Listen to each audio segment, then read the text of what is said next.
Thank you for that astonishing talk. That staggering quote at the end about depression. As someone who is diagnosed as clinically depressed and has been living with this for a few years, that resonated very, very deeply. And I was wondering if Dr. Cleary was speaking from lived experience. He definitely was speaking from lived experience. He had very profound empathy and was deeply troubled by a lot of, because when I explored his office, he had so many files on all the horrors that were being done to people around the world. He was very concerned about, like, he has whole files on the Kurds and what were done to the Kurds, on Afghanistan and what happened in Afghanistan. So he was very, very interested. And he actually, in a letter to me, he said, I'm particularly interested in Central Asia. And he considered the Irish originally from Central Asia. But he definitely, in one email, he actually, in response to a very depressing story, he said, I'm fasting from sadness right now out of a surfeit. In other words, there's just too much of it. So I'm not reading anything negative right now. So he was definitely speaking from firsthand experience. Yeah, I would say. But he also had this incredible ability to, I think just because he had, just this extraordinary capacity to observe his own thoughts. And he's written several works on meditation, and so he was very adept at, he knew his own mind very well.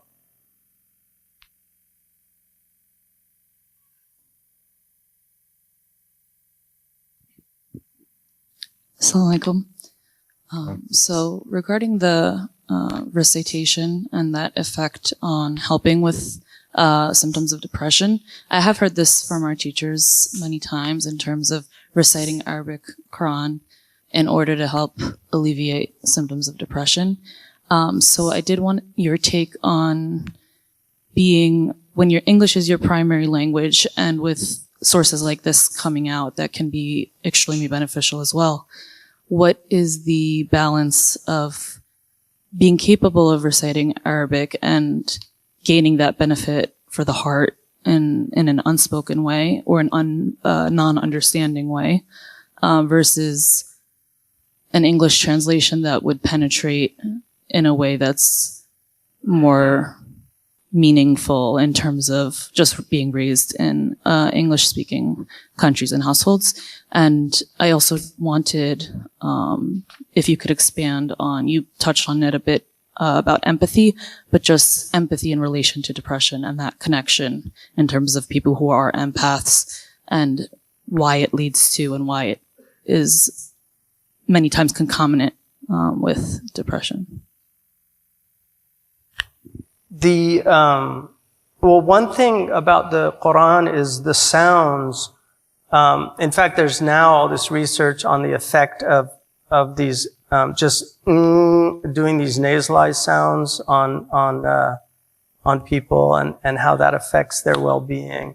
And one of the most interesting things about the Qur'an is that you are supposed to recite it with tajweed, and the tajweed forces you to do a lot of nasalization. It forces you to do, I shouldn't really say forces, but because you do these things, it actually has an impact. So the sounds themselves will impact you.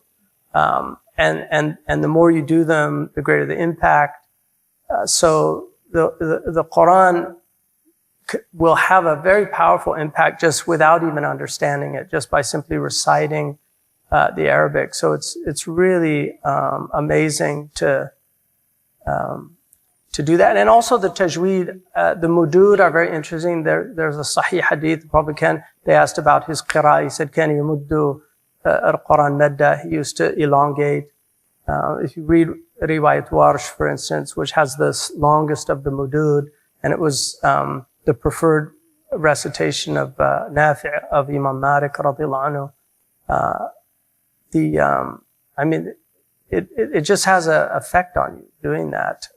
In terms of the empaths, I mean, they say about 10% of the population, I don't know where they get these numbers from, but are what they call hypersensitive people, HSPs.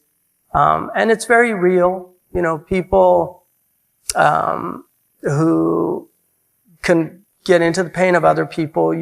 If you're one of those people, you have to protect yourself because it's like being a turtle without a shell.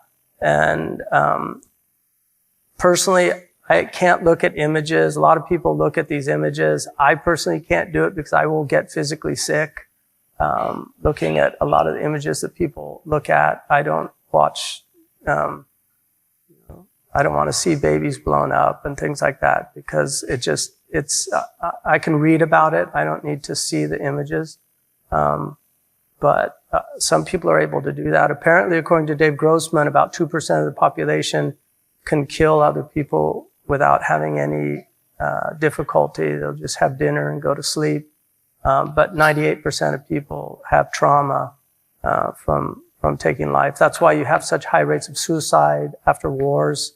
There's one Sahabi who the Prophet ﷺ, he couldn't bring himself to kill a lamb for the dhibh. And he told the Prophet, he said, I just can't do it. And he said, Allah will show you mercy because of the mercy that you have in your heart.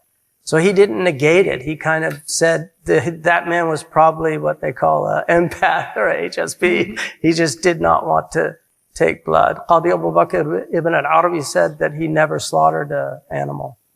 So there are people that just would find that very difficult to do. So, and one of the most beautiful things about our Prophet ﷺ is he just accepted people the way they were. One of my favorite stories is Hassan ibn Thabit when he was protecting the women, and then one of the mushrik was trying to get up, and she gave the sword to Hassan, and he started shaking, and he was a poet. He couldn't even hold it, and she took it, and she went and defended but the Prophet, nobody blamed him or found fault in him, or called him a coward, or it was just who he was. And they understood that. And the Prophet said his sword is his tongue. That's what he fights with.